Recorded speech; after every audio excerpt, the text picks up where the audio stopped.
1, 2, 3, 4, 5, 6, 7, 8, 9, 10, 11, 12, 13, 14, 15, 16, 17, 18. Are you a nice guy? Are you a danger to the community? Do you hopscotch criminality with the states like you're playing hopscotch? You scare me. You really, really do. Hey, I'm Jimmy Gavel. Today's case brings a familiar face back into Judge Fleischer's courtroom again. Ronnie Lewis has a history that stretches across multiple states, and let's just say, the judge remembers him. This was supposed to be a routine bond hearing, but when the charges started piling up, Judge Fleischer had seen enough. What happens next? It's one of those moments that reminds you why people watch this, Judge. Let's get into it.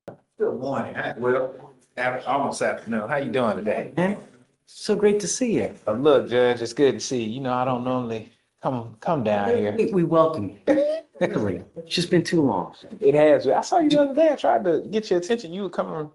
Who were you walking with? Looked like y'all were coming from lunch. May have been coming from Tree Beers. I'm not sure. But You have something with us? I do. I have a fugitive matter. Okay. So Ronnie Lewis is on docket today, Judge.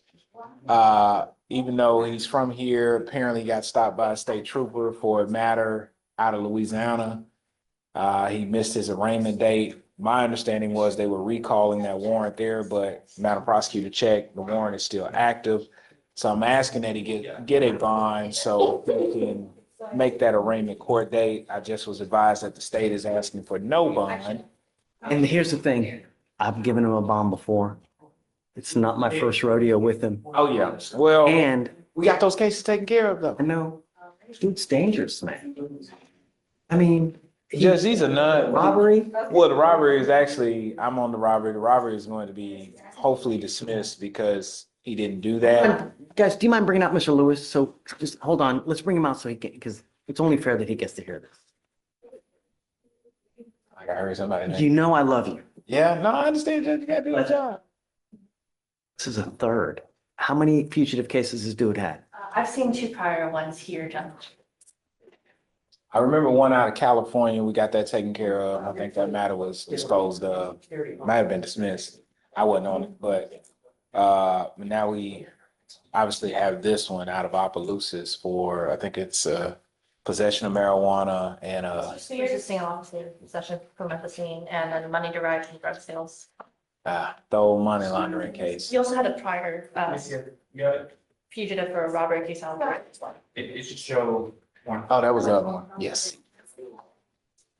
How you doing? Lewis, you know, I'm bringing you out here now because we're talking about you, and it's only fair that you get to hear what we're talking about. Sir.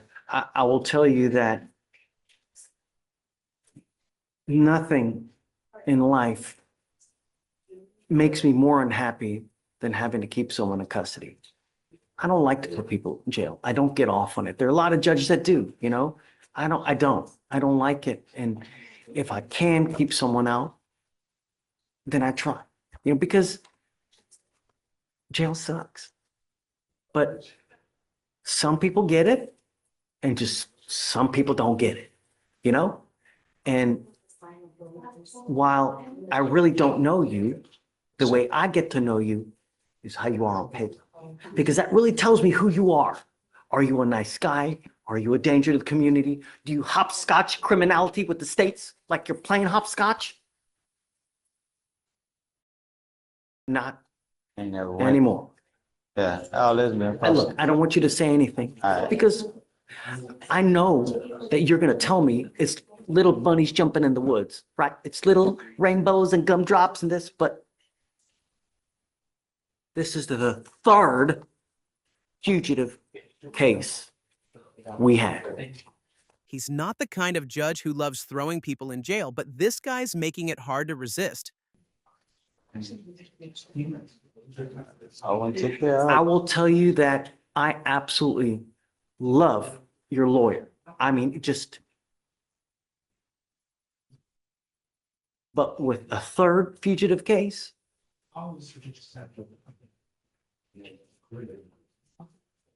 Take care. not only that, you have an open robbery You done now just picked up a burglar of a motor vehicle here, not, They just, well, they filed it today. yes, sir. As a result of being in custody, it was a case from January, but we just filed today. We did get a bond on that, but You scare me. You really, really do. You know, you look young too. That's probably the worst part about this. I mean, what are you, like 26, 27 years old? You know, 32. 1, 2, 3, 4, 5, 6, 7, 8, 9, 10, 11, 12, 13, 14, 15, 16, 17, 18, 19, 20, 21, 22. And that's just here. I really hope that it doesn't take a 50-year or a bullet to help you realize that can't keep it up. Something's gonna happen, man. You know, I can't. It's a third. If you want to say something, I'm happy to hear you out.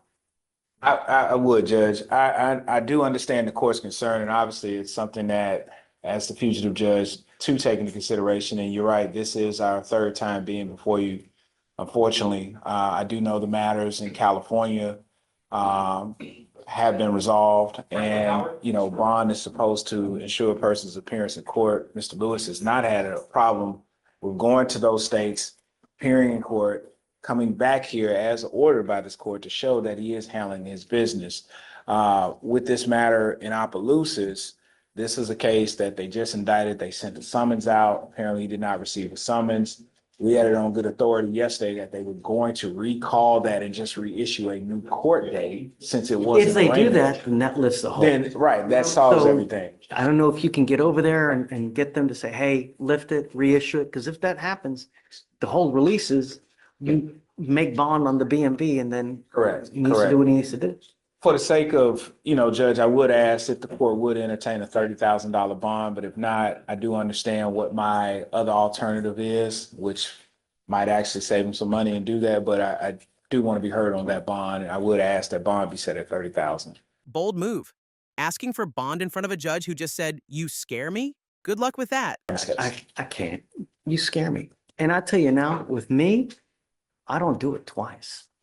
It just, and now it's a third. Just not, I can't. You scare me, Mr. Lewis, really. All I want in life, all I want are my streets to be safe. Every single day, someone's dying around here. But one, I can't. Thank you, Judge. So, yeah, I mean, has he waived? Has he refused? Yes, he waived on the 25th. Okay, so he's got 1 day credit. I will tell you this, the good news for you is that we have so many buses coming in from in and out of Louisiana that if you make bond on the BMV case, you'll probably be back in Louisiana within the next 3 days. So the only thing that needs to happen, the problem is now we're told because he's not made bond on his misdemeanor case because it just got filed. It just got filed, Judge, and we're Big working on that bond. now. That lifts the toll. And then I'm telling you, we have buses in Louisiana coming to pick up people 2 times a week. So he'll be out, look at his plate, unless you can get that whole lift. Yes, sir. Your Honor, I will also note that he has an investigative hold prisoner hold.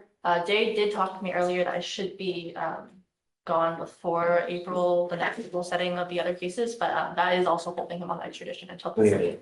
An investigative hold for what? It's The investigative BMV? hold prisoner. I don't know what it is off the top of my So head. HPD has a hold on him for some reason. I have no idea. I've seen this maybe one time. It says literally investigative hold prisoner by HPD. Okay. have They no only got idea. a certain amount of time. They gotta either make, else to get off the pot. So we'll I deal don't with know. I that. mean, your best bet, talk to Day because he'll tell you more what that means because I just don't know. Okay. He's already waived, so that part's done. Try to get the bond upstairs and then that way we can get. Okay. Thank you, Judge. I'm gonna go back. Thank you, Judge. So here's the question. When someone keeps showing up with new charges, do you give them another shot? Or do you finally shut the door? Judge Fleischer's patience didn't snap because of one case. It snapped because of a pattern. And when he says, "You scare me," it's not personal. It's about protecting the people who never make it into a courtroom until it's too late. Let me know where you stand. I'm Jimmy Gavel. Thanks for watching, and I'll see you back in court.